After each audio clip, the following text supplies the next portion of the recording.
Balvu jaunie dziedātāji atzīst, ka tieši šogad paredzētie dziesmu svētki ir galvenais motivators, kādēļ novērots, ka dziedāšanu vēlas nodarboties arvien vairāk bērnu. Manuprāt, jauniešiem ļoti daudziem, it īpaši kā šogad ir dziesmu svētki, ļoti daudzi sāk interesēties, jau tā kā, sāk dziedāt un piedalīties dažādos kolektīvos.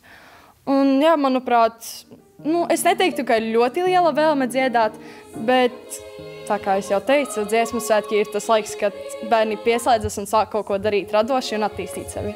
Paši dziedātāji arī pastāst, ko dziedāšana un publiskā uzstāšanās līdz šim ir devusi personības attīstībā. Viens no pašiem svarīgākajiem iegūmiem ir, ka jaunieši spēj daudz drošāk uzstāties publikas priekšā. Tā ir attīstījusi, manuprāt, manu runas prasmi un uzstāšanos.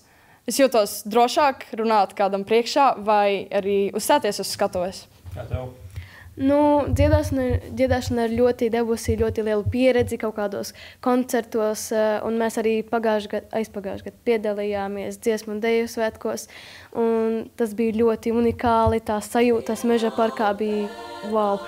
Un, jā, dziedāšana ir to visvairāk devusi to dziesmu svētkos, un dziesmu svētki bija vislabākais, kas ir noticis līdz šim. Komunikācija, strādāšana kopā un dziedāšana pati attīstā tavu runas prasmi un bagātina tavu valodu. Balvu mūzikas skolas ansambļu un koru vadītāja Linda Vītola sniedz savu redzējumu par to, cik tad viegli mūsdienās ir pierunāt jauniešus nodarboties ar dziedāšanu. Viņa gan teica, ka aktīvākiem jauniešiem nav grūtības ar laika saplānošanu, lai paspētu izdarīt visu. Izaicinājumu ir daudz, tas ir gan dejotāji, pūtēju orķestri un viss, bet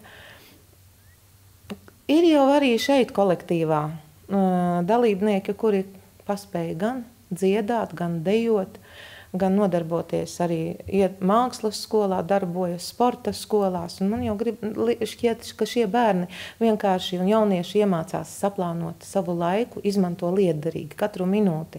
Un viņi visu paspēja. Un, lai cik jocīgi nebūtu, viņi arī skolā nav to nesekmīgo vidū. Šie jaunieši ir ļoti labi arī vispār izglītojošās skolā, izceļas ar labām un īstenībā ir arī ar teicamām atzīmēm. Latvijas skolēnu dziesmu un deju svētki, kuros piedalīsies arī balvu dziedātāji, šogad notiks no 5. līdz 13. jūlijam.